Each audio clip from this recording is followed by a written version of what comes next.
Hi, and welcome. We all know why you're here. You're here for part of the new series that I am calling Who the Fuck Did I Marry? I'm going to create this playlist series, and I'm going to tell the story of how I met, dated, married, and divorced a real pathological liar. This is my introduction slash disclaimer video. First and foremost, I'm going to be truthful, even if it makes me look bad. I'm going to be honest, but I'm also not going to be disrespectful to anyone that was involved. I'm not going to use people's real names because I don't have their permission to do so, and the sister does not want any sort of litigation. I will tell you off the top, I have a sense of humor and I have sarcasm. So things that you see me laughing at, none of this is funny. But in order to get through it, I have to laugh. If I cry, I cry. I'm human. I'm a woman. This was traumatic. I'm going to do the best I can to upload as much of the story as I can, because I know people get so annoyed with the follow for part 4, follow me for part 17. I'm just going to do the best I can to keep uploading the videos each at a time. I'm going to go in order from the time we met until the time I got our divorce decree in the mail. So that is a lot of time to cover. Please give me the grace to just get it out. It may not be all in one day. It may not be all in 2 days.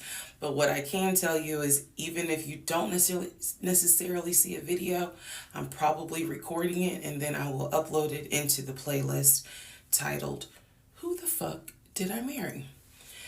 What else do I need to cover ahead of time? Because I feel like this video is important to give some sort of context.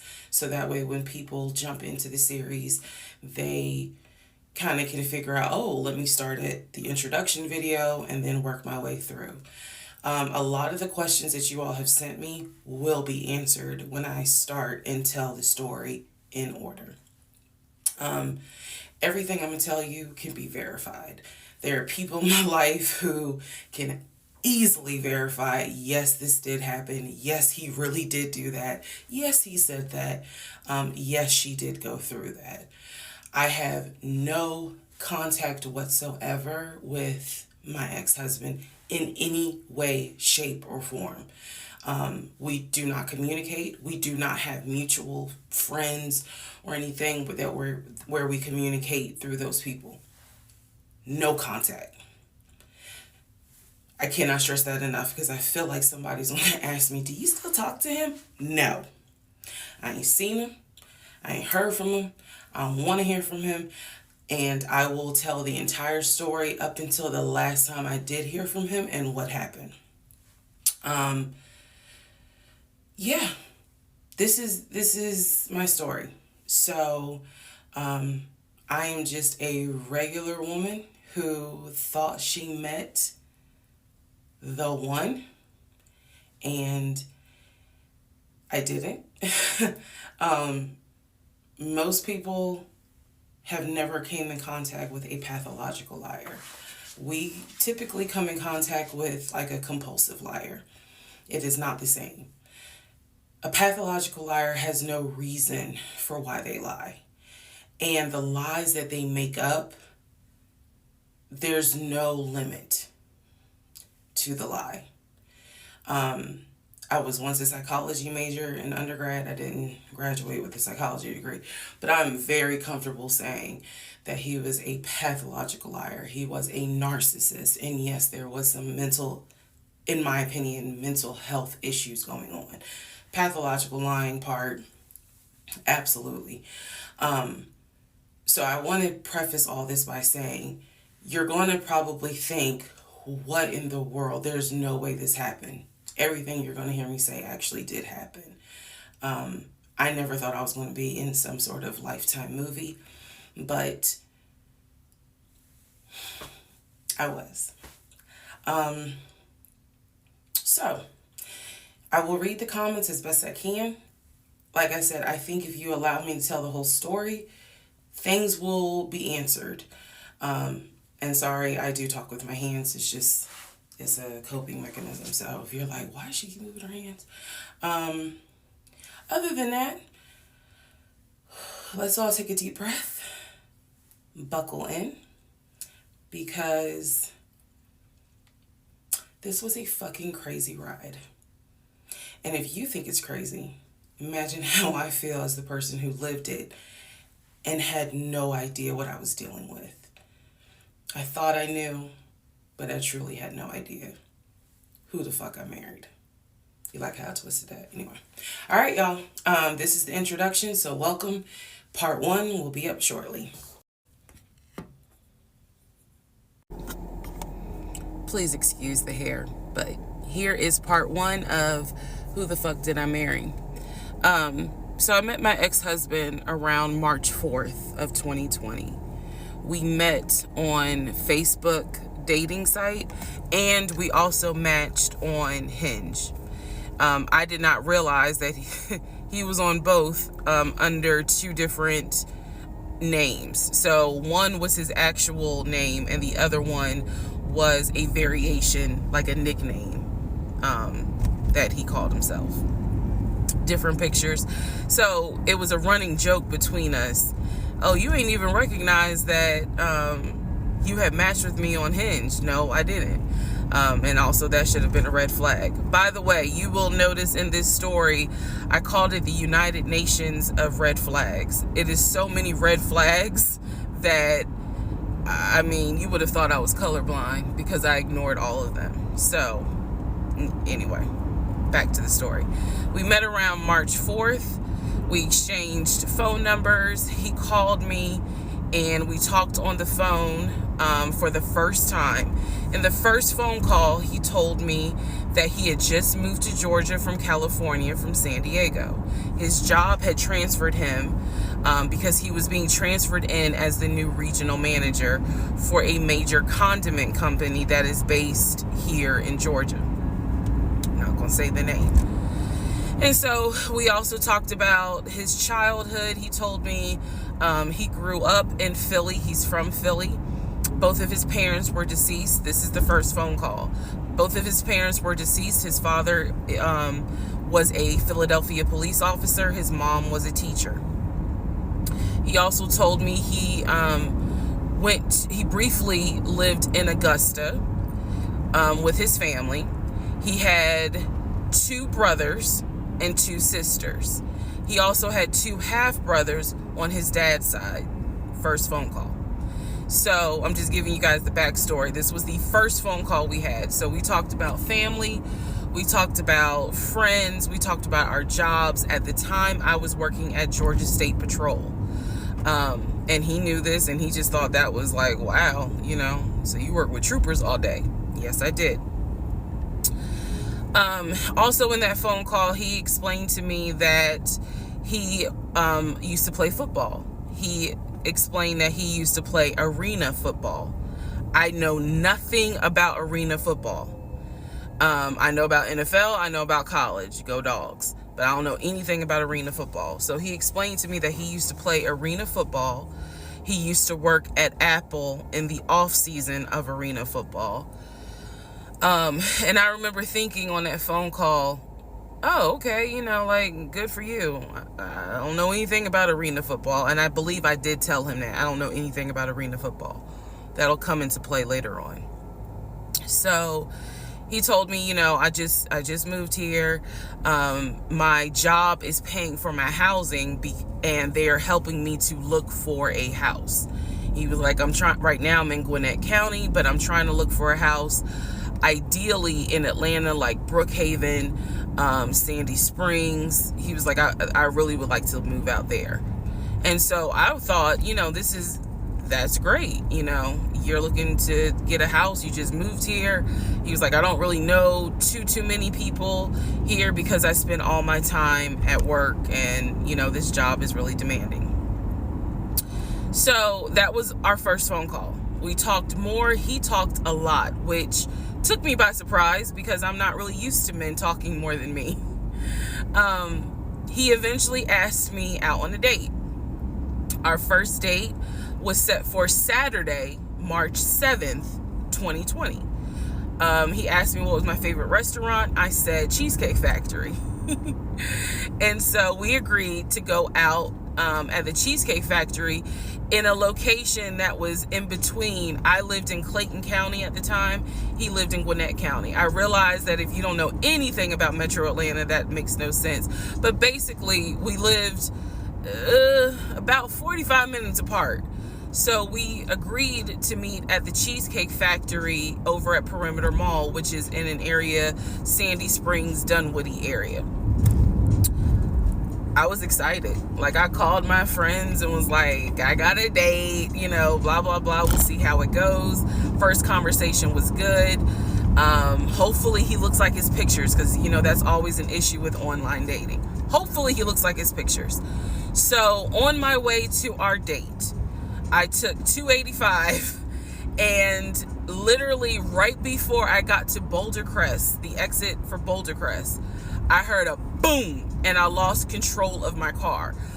Thank God that not thank God, but I knew what to do. So I did not crash, but my tire blew out. So I called him and I said, hey, I'm so sorry, but my tire just blew on 285. I'm slowly making my way off the exit. I believe I pulled into a Chevron gas station. And I said, you know, I got to get this fixed. I don't know what to do. Like, I'm a damsel in distress kind of thing. He kind of paused. He got quiet. And he was like, tell me exactly where you are. Drop your pin. So I dropped the pin. And he came to the gas station. Got out the car. And I was so relieved that he actually looked like his pictures, that I was like, oh my God, he's actually attractive, because he's like 6'4", 6'5". Also, man, I apologize. So let me go back to the first conversation. Let me add something. He did tell me in the first phone call that he was divorced, and that his ex-wife, she had 2 children, a boy and a girl, who were teenagers, young adults. I think the girl was about 20. And he said that he had a very close relationship with his stepkids. But that he and his ex-wife had divorced because she cheated on him out in California. And so coming to Georgia was a new beginning for him. She was still out in California. The kids were still out in California. And so, you know, he was like, I can't stand her, but I still want to be in the kids' lives. I have to put that in there because that will come back later. So this is just setting the stage. Again, that first conversation we talked about family, job, friends, how he ended up in Georgia, me being in Georgia, the things that, you know, I would think people talk about in the first conversation. All right, now back to the tire blew out. So he shows up to the gas station. He changes my tire, which I just thought was the sexiest thing in the world. And then he proceeds to say, hey, I found a tire place around the corner. You need to get another tire. Like, you can't drive on this donut. So he followed me to the tire place, and then helped me get a tire, paid for it. So I was definitely like, wow. And so the vibe was good. So anyway, I get the tire fixed. We follow each other to the Cheesecake Factory over in Perimeter. We hold hands walking into the Cheesecake Factory. So in my mind, I'm like, this. Oh my God, I had butterflies. That's the look of a woman who had butterflies. So I had butterflies. And we go in, there's a long wait. And so we sit outside and we just talk. And the conversation's great. And this is where he tells me what it is he's looking for.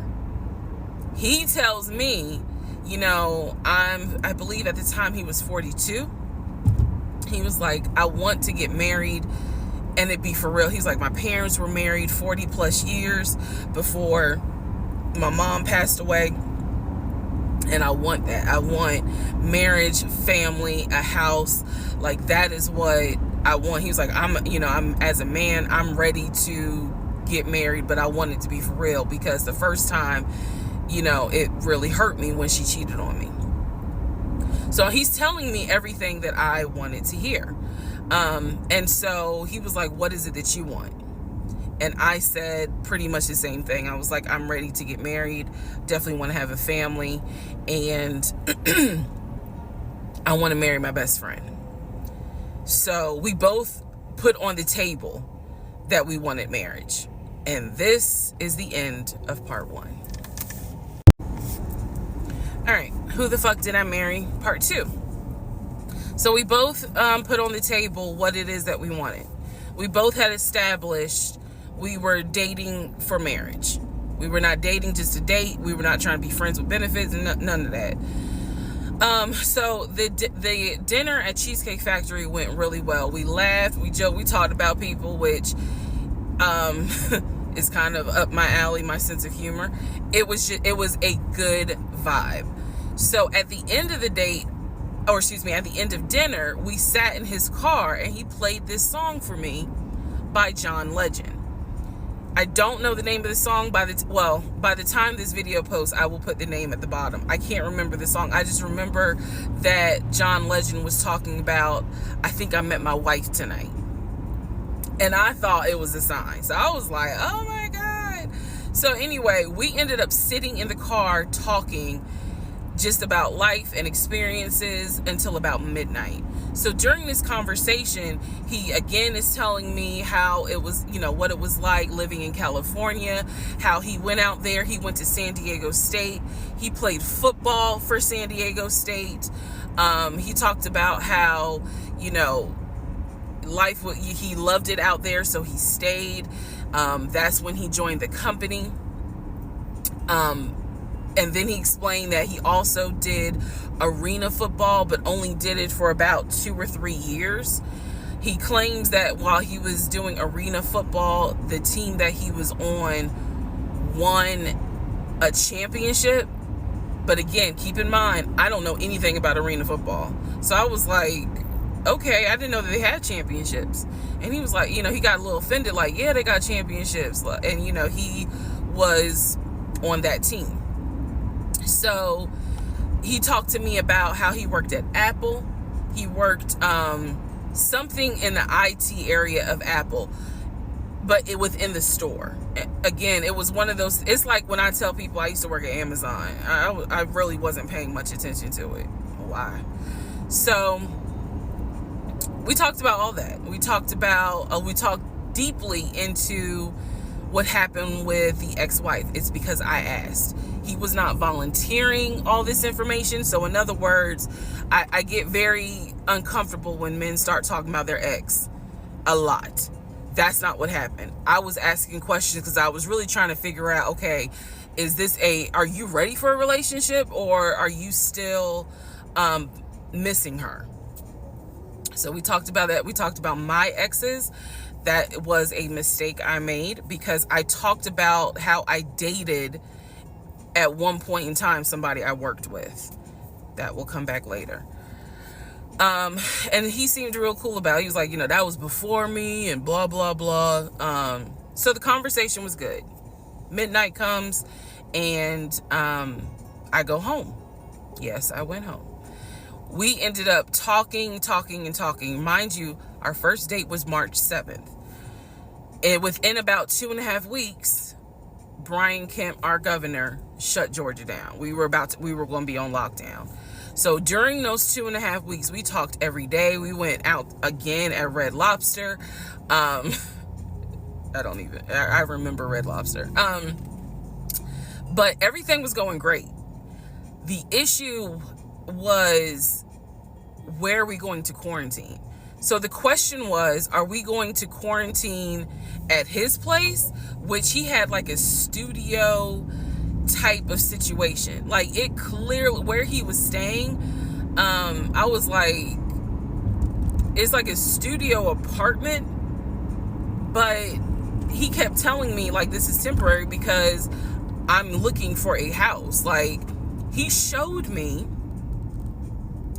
the email from a woman who worked at the company where she was out on maternity leave, but she was putting him in contact with a realtor to help him find a townhome or a single family house. So I was just like, okay, this is definitely temporary. Like, he's not trying to stay here long term. And she was apologizing in the email. I'm so sorry, you know, this should have been taken care of before you got here, but it wasn't. Da da da da da. I saw the email. I read it. I read the email. So the decision was, we're going to quarantine at the studio, or we're going to quarantine in my house? First mistake I made. Well, there's a lot, but this was a mistake I made. So ladies, caution moment. During one of our dates, because keep in mind, in those 2 weeks, we were seeing each other quite a bit. Nothing physical or anything like that. Just two people who I thought were really on some, all right, let's see if this is going to grow into something. He came to my house. When he came to my house, I had a 3-bedroom, 2.5-bath townhome. He was in a studio. Now, I'm telling you guys all of this in order of how it happened. So some things I'm probably going to insert what I was thinking and the mistake I made. Can I turn this off? No. Okay, I still need that. And I say that to say that I did not realize inviting him to my home probably made his eyes go, oh shit, she's a keeper. She got this 3-bedroom, 2.5-bath townhouse, and I'm in like a little studio. Yeah, let me go ahead and pursue this. What I need to do to quarantine here. The decision was made, quarantine at my house. So the state went on lockdown. He came and stayed with me in my home, and for the most part, in the initial beginning, it was fine. It was fine. The reason why I hesitate is because I grew up in the church. So for me, it was really like an internal struggle of, bruh, you always said you would never live with a guy unless he was your husband. And now you living with a dude and he ain't your husband. Like, it was a struggle for me because I knew better. And don't come for me. I'm just telling you the way I grew up. It was like that. It was not sitting right with me. But at the same time, I didn't want to quarantine by myself. I did not want to. So there we go. So he moved in. We talked about the bills. Let me clear something up that I said in the other video where I said he paid all the bills. He paid all the household bills. He did not pay my car payment, my cell phone, or my car insurance. He paid the rent, because my rent at the time was less than $1,000. He paid the utility bills. And so when he's telling me that he's a regional manager, I was like, wow, okay, so you got money.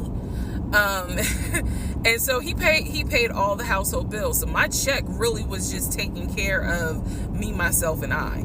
And I am not, this is where it's not going to make me look good, but it's the truth. It was intoxicating to not have to worry financially about how to pay the bills. It was a wonderful feeling. And so I kind of pushed to the side the fact that, yeah, you shacking up, because it's like, but your paycheck, you don't have to worry right now. Like, he's taking care of all of April's bills before April even comes, because this was still March. So we're living together, and I'm cooking, I'm cleaning, he's helping to cook and clean, and then we have a conversation about house. Is he still going to buy a house just for him, or is he going to buy a house where it's for us? Because we are going to try to make this thing work, be official, get married, have a family.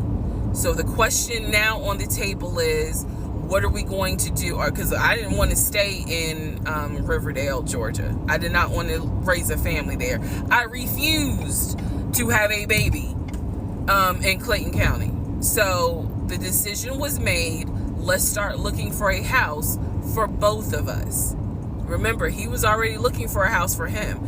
But then he was like, you know what? We're together. I plan to marry you. Let's look for a family home for the two of us.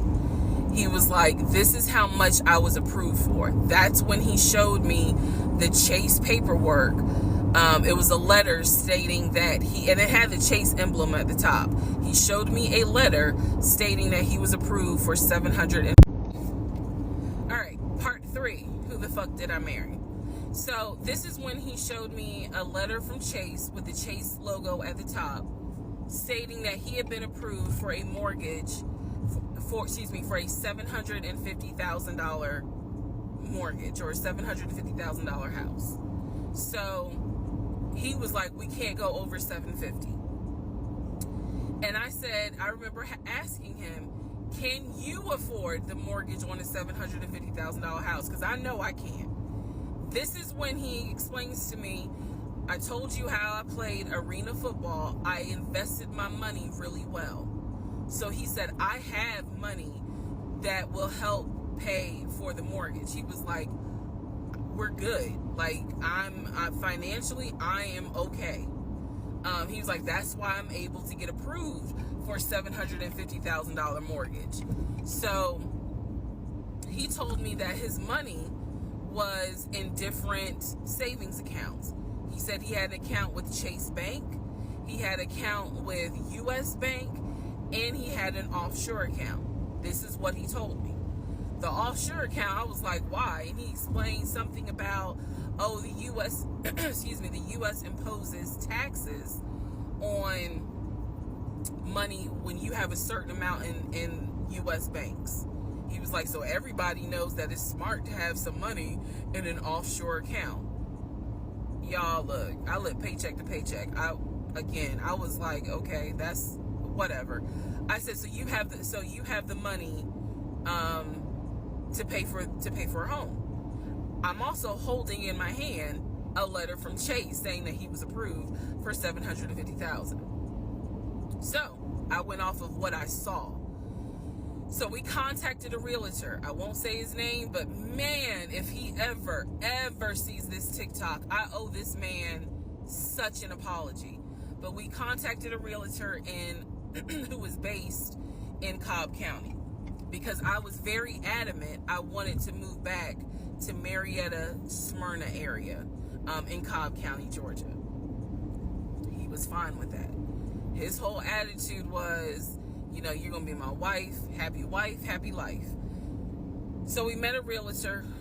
I would find houses that I wanted to tour. Keep in mind that this was COVID. So at the time, we could not tour a home. It would have to be a virtual tour. So this particular realtor, we found a house in Douglasville, Georgia. Not Cobb County, but nevertheless, it's in Douglasville. I was fine with Douglasville.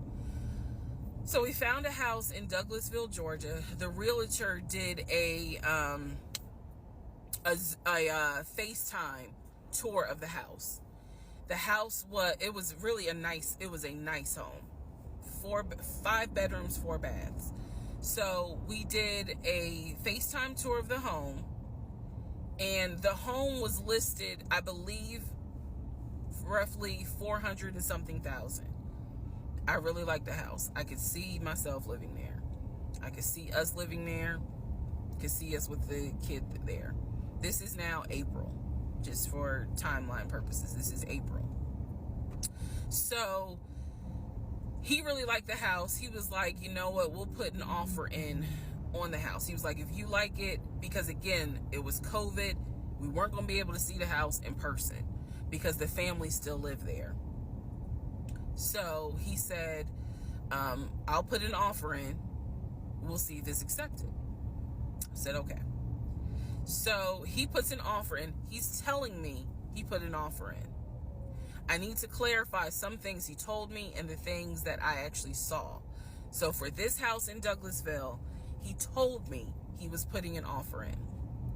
The realtor would call me because one thing that the realtor told us, he was like, if the woman likes the house, typically the house is going to get bought. So he kind of dealt with me a bit more than he did my ex-husband. And again, this is April 2020. This is before we got married. So at the time, he was my boyfriend. So the realtor was calling me and was like, hey, you know, I put the offer in, and what they're asking for is proof of funds. And I did not know anything at this time about buying a house. So I was like, hey, you probably need to talk to him, because I'm not even listed on the mortgage. Like, from the paperwork I saw, it was only in his name. So he called him. I guess they talked. I was not there, but I'm assuming that they had talked. So the boyfriend is coming, my ex is coming home saying, yeah, I talked to so-and-so. I sent him over the paperwork. The offer was approved, and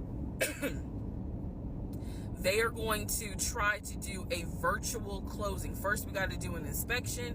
If the inspection goes all well, then we have to do a virtual closing.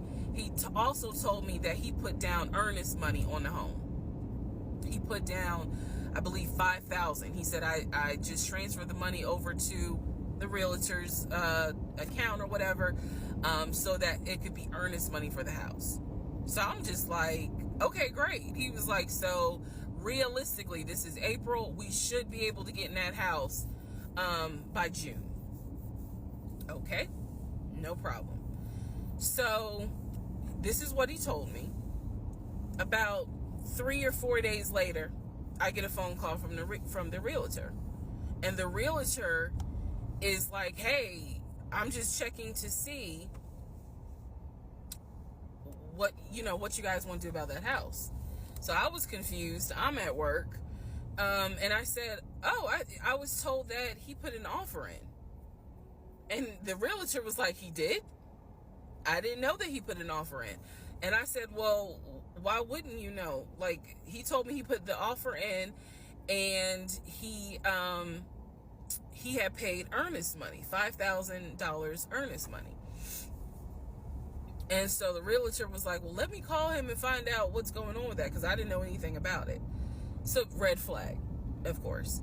So I call him, and he, in true narcissistic nature, he flips the script, and he like goes off. He's like cussing, going off, like he shouldn't, excuse me, I have the hiccups. He shouldn't be calling you. If he has a question, he should call me, because I'm the one that's on the mortgage. He was like, and now it's going to be an issue. And I said, well, did you put the offer in with him or not? And he said, no, I did not put the offer in with him. I put the offer in with a friend of mine who is a realtor, so I can give him the business. So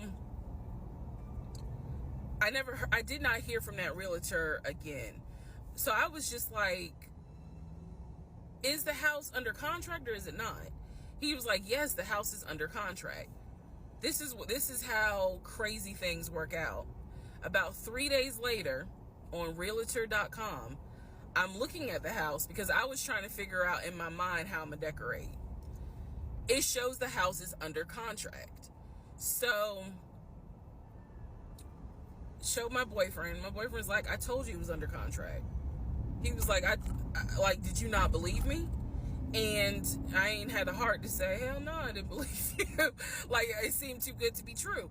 But once I saw the house was under contract, I absolutely believe that, okay, it's under contract with him. Like, yeah, we're about to do inspection. We are about to move. And so we had driven by the house because, again, keep in mind, a family's still living there. So we had driven by the house. at this point, he was like, I want us to start looking for furniture so that way we can go ahead and order it. So when it's time to move, the furniture is ready, because you know it takes like 6 to 8 weeks sometimes for furniture to be delivered if they don't have it in stock. Like, he was very methodical and planning and saying, this is what we need to do. So we started going to Home Depot, Lowe's, because we had a printout of what the sellers were going to take. They were going to take the appliances. He had a printout. Let me be clear. He had a printout. So it said on there that they were going to take the appliances. So we needed to get a new stove, new refrigerator, new microwave, all that stuff. So we went to Home Depot and Lowe's, and I went ham. I chose all these new appliances, and here's where we get into the shopping. As the Home Depot rep said, we can hold it in our warehouse. Like, you can buy something and we can hold it. People do it all the time, especially with COVID. So I watched him pay. I want to say it was about it was either $350 or $500. I watched him pay a deposit on a whole new set of appliances for them, and they were going to hold it until we were ready for delivery. I watched this. So I was like, okay, good deal. Like, we got the appliances. Next, let's go to Rooms to Go and Ashley Furniture and find actual furniture. So we went all around Rooms to Go. We went to Ashley Furniture. We went to American Signature. And I saw all these things that I wanted. Again, he's taking pictures of it. He was like, I can go online and order it. I didn't think anything of it because, again, I just saw that we held the appliances. So I was like, okay, that's fine. So April turns into May. May 2020 comes. This is where things start to get a little interesting. May comes, and obviously we had not done inspection. And I'm asking him all the time, what's the deal with the house? He was like, oh, because of COVID, they're trying to get someone to do the inspection. But the guy that they had, it was always something. The guy they had caught COVID, so they're going to have to get somebody else. And he's like 15 houses backed up, so it'll be a while. So at this point in May, I know I look crazy. In this point in May of 2020, I started recording audio diaries. I don't know why.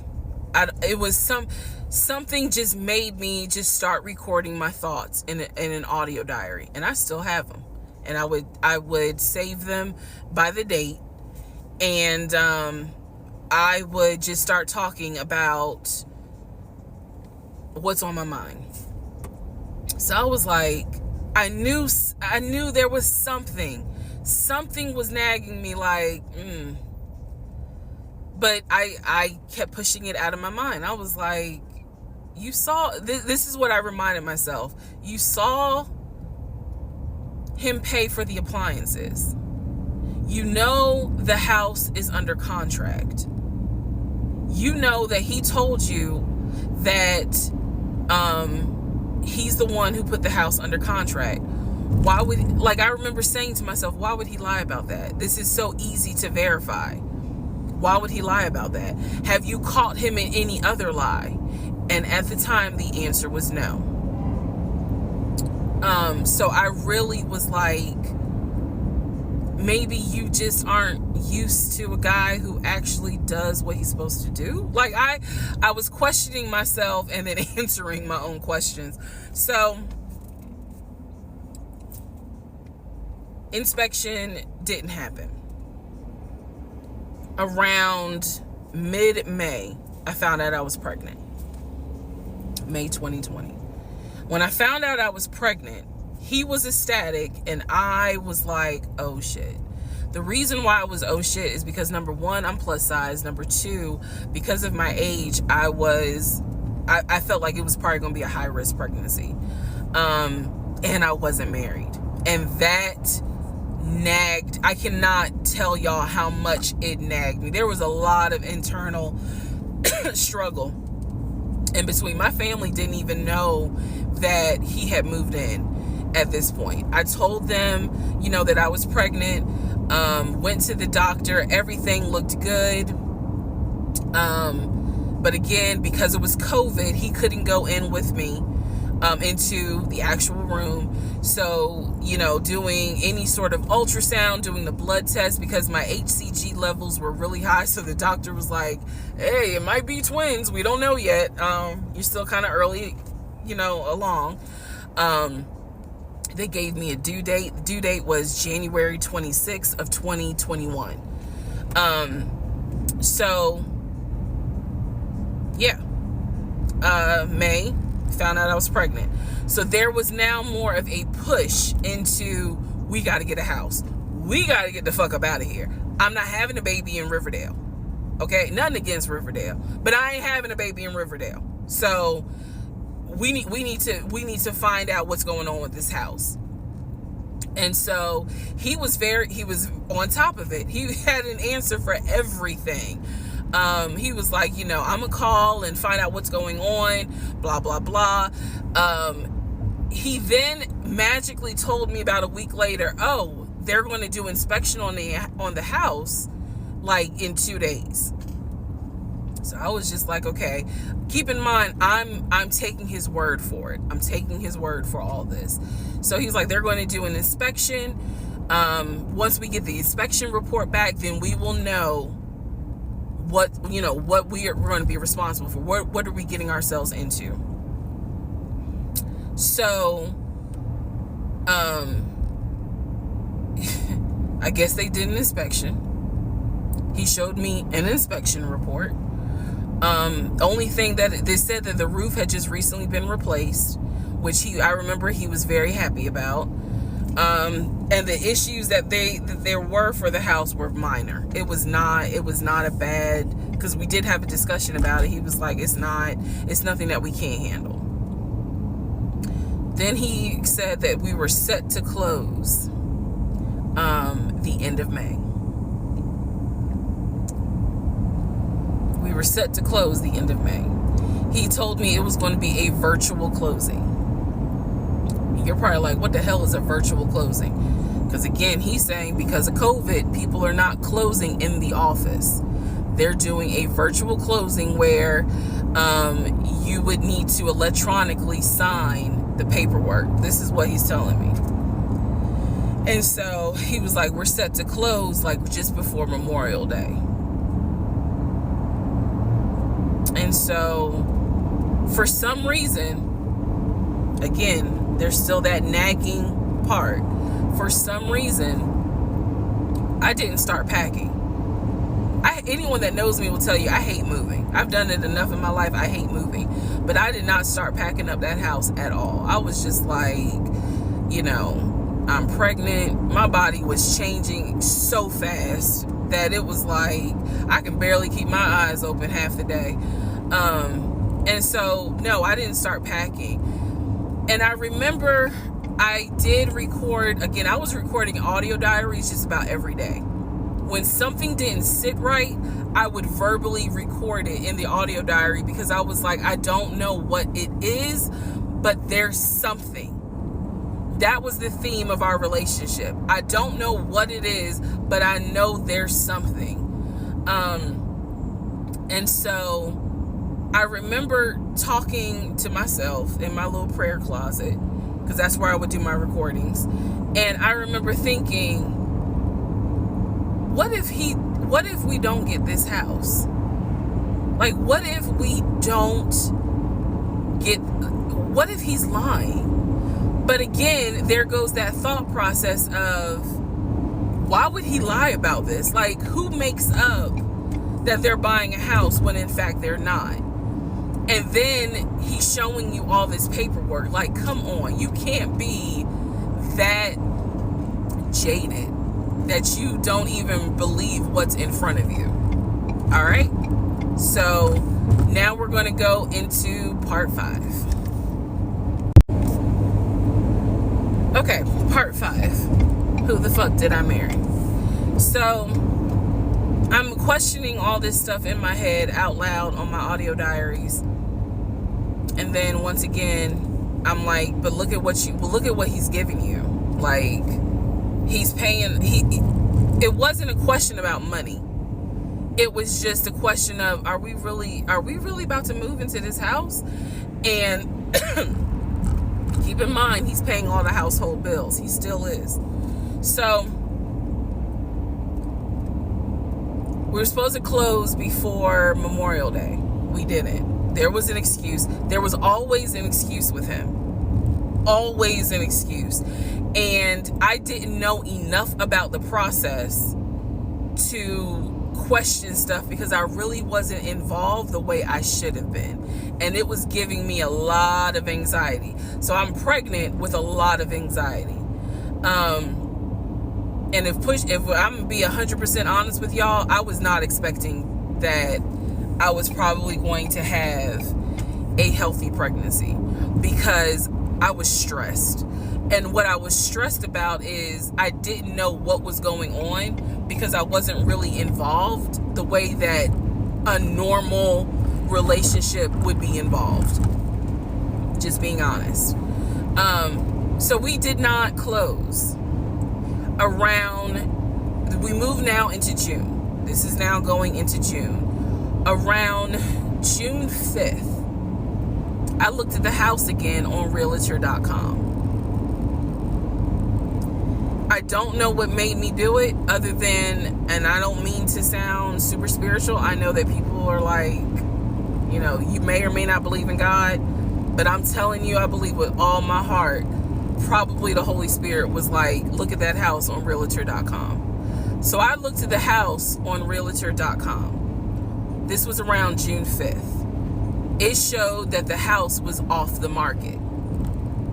And I remember being like, okay, wait, what does that mean? What does that mean? Because ex-husband is telling me we're about to close on the house. We're about to close. It's our house.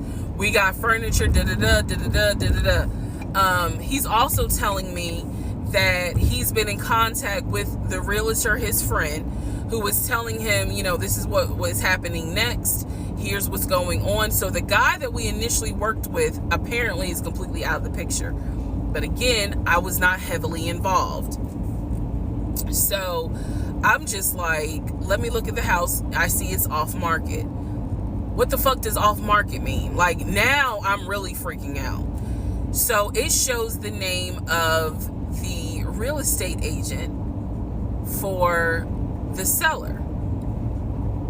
I don't remember her name. I called her and I said, you know, my husband and I, even though I wasn't married, my husband and I were looking at this house at 123 Main Street.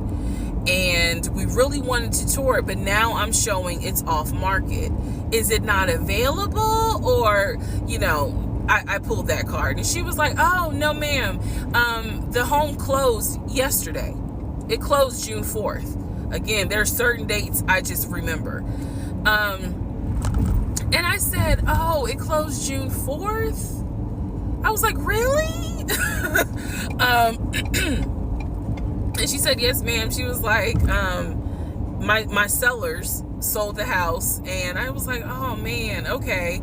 Well, I said, my husband and I really wanted, you know, we love the pictures of it. And we're getting ready to start a family. So I would have loved to have been able to, have the opportunity to see it. I asked her something. I don't remember the specific question I asked her. And I know why I asked the question, because I was anticipating that my boyfriend at the time was going to have some sort of excuse. So I asked her something about the buyers. And I remember, and somehow, again, forgive me, I don't remember the question I asked her. But the answer was that it was an older white couple. Older white couple. So I get off the phone with her. I record an audio diary, and in the audio diary, I specifically say, okay, there is no house. he's going to have to get out of this lie somehow. Because now I realize, at the very least, he was lying about him being the one who was under contract. I knew enough about that. So I was like, what, how was he going to get out of this? Again, I've listened to the audio diary in 2024. I literally said in that audio diary, how is he going to get out of this lie? And I was trying to think of ways on how he's going to do it. And something said to me, because I say it on the audio diary, I said, he's going to say it's a bad deal. And he's going to say he wants to pull out. Y'all keep in mind, I am pregnant. So I had a decision to make. As ugly as this decision was, I made the decision, you're about to have a baby with this man. He's paying all the household bills. Let him get out of the lie. And that's what I did.